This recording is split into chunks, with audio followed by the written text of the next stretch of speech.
નમસ્કાર મિત્રો, સ્વાગત છે તમારું મારી ચેનલમાં। હું છું રાજેશ અને તમે જોઈ રહ્યા છો અમરીશ ફૂડ વર્લ્ડ। તો ચાલો મિત્રો, આજનો એક ધમાકેદાર વિડીયો શરૂ કરીએ। ચાલો વિડીયો જોઈ લઈએ। શ્રાવણ માસ એટલે વ્રત અને તહેવારનો મહિનો, અને આમાં ખાસ કરીને ઉપવાસ પણ કરવાના થતા હોય। તો ઉપવાસ કરવા માટે આપણે રોજ રોજ અવનવી વસ્તુ બનાવતા હોઈએ છીએ, પરંતુ આપણે એક વખત સાબુદાણા વડા બનાવીએ, જે આપણે ખાસ કરીને બજારમાંથી મંગાવતા હોઈએ, ઘરે ઓછા બનાવતા હોઈએ। અને મિત્રો, આ સાબુદાણા વડાનો ટેસ્ટ એવો છે કે જે લોકો ઉપવાસ નહીં કરતા હોય એ પણ ઉપવાસ કરવા લાગશે। તો સૌપ્રથમ આપણે સાબુદાણાને પલાળી દેવાના છે। તો આપણે 200 ગ્રામ જેટલા સાબુદાણા લીધા છે અને એને 2 વખત પાણીથી બરાબર ઘસીને વોશ કરી લેવાના છે।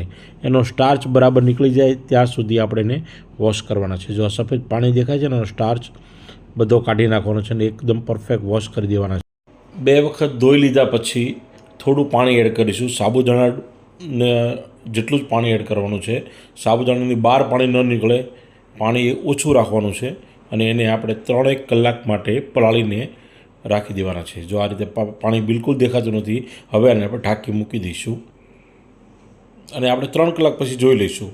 અને એ દરમિયાન આપણે બટાટાને પણ બાફી લીધા છે, તો એમની પણ છાલ ઉતારીને એને સાઈડમાં રાખી દઈશું।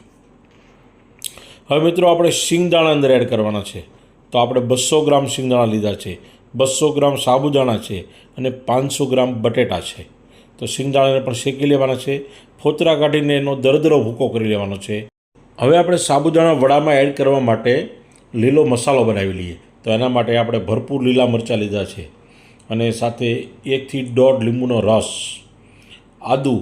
હવે આ બધી વસ્તુને આપણે ક્રશ કરવાની છે, આપણે ફાઇન પેસ્ટ નથી કરવી, ક્રશ કરવી છે। થોડી કોથમીર પણ એડ કરી છે, થોડો કરી પત્તા એટલે કે મીઠો લીમડો પણ એડ કરવાનો છે।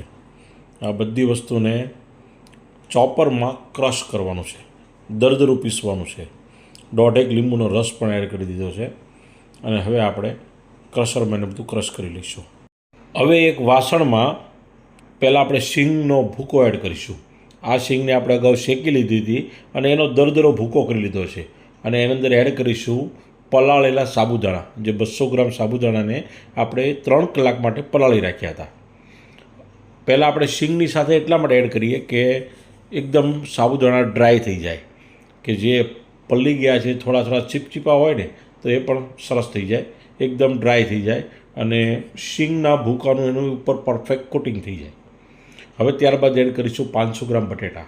આ બટેટાને તમે ખમણી વડે ખમણીને પણ એડ કરી શકો છો, પરંતુ હું હાથ વડે દબાવીને, હાથ વડે ક્રશ કરીને અંદર એડ કરી રહ્યો છું। હવે એડ કરવાનો છે આપણે મસાલો। તો એના માટે આપણે શેકેલું જીરું અને મરીનો એક પાવડર કરી રાખ્યો છે, દરદરો ભૂકો કરી રાખ્યો છે, એ અંદર એડ કરી દઈશું। એ લગભગ આપણે 3 થી 4 ચમચી આ મસાલો એડ કર્યો છે અને હવે એડ કરીશું આપણો લીલો મસાલો, લીલા મરચાં, કોથમીર, આદું અને લીંબુ। આ તાજો અને ફ્રેશ મસાલો એડ કરવાનો છે, જેના કારણે આપણા સાબુદાણા વડાનો કલર સરસ દેખાય। અને હવે સ્વાદ મુજબ મીઠું એડ કરી દીધું છે અને થોડું સ્વાદ મુજબ સંચળ પાવડર અને ગળપણ માટે ખાંડ એડ કરી દીધી છે। બધો જ મસાલો પરફેક્ટ એડ થઈ ગયો છે। તમારા સ્વાદ મુજબ, ટેસ્ટ મુજબ બધું એડ કરવાનું છે। અને હવે એડ કરીશું ચીલી ફ્લેક્સ। મિત્રો, ચીલી ફ્લેક્સનો દેખાવ ખૂબ સરસ આવે છે અને એનો સ્વાદ પણ ખૂબ સરસ આવે છે અને વડા તમને દેખાવમાં ખરેખર સરસ લાગશે। હવે ચમચા વડે બધું જ મિક્સ કરી દેવાનું છે અને આપણો મસાલો, આપણો સાબુદાણા વડાનો મસાલો તૈયાર થઈ ગયો છે મિત્રો। અને હવે આપણે એના હાથ વડે વડા બનાવી લઈશું। જો એકદમ પરફેક્ટ આપણું મિશ્રણ તૈયાર થયું છે અને હાથ વડે દબાવીને આ રીતે શેપ આપવાનો છે। મિત્રો, તમે રાઉન્ડમાં પણ બનાવી શકો છો, પરંતુ સાબુદાણા વડા વધારે પડતા લોકો ફ્લેટ વડા જ બનાવતા હોય છે, એટલે આપણે આ રીતે ચપટા વડા બનાવીએ છીએ। લીંબુ જેવડા આકારના આ રીતે ગોળા વાળી લેવાના અને 2 હાથની હથેળીમાં દબાવીને સિમ્પલ સાદા આપણે વડા બનાવીએ છીએ અને આપણા વડા કમ્પ્લીટ શેપમાં તૈયાર થઈ ગયા છે। અને ત્યારબાદ આપણે એને ફ્રાય કરવાના છે।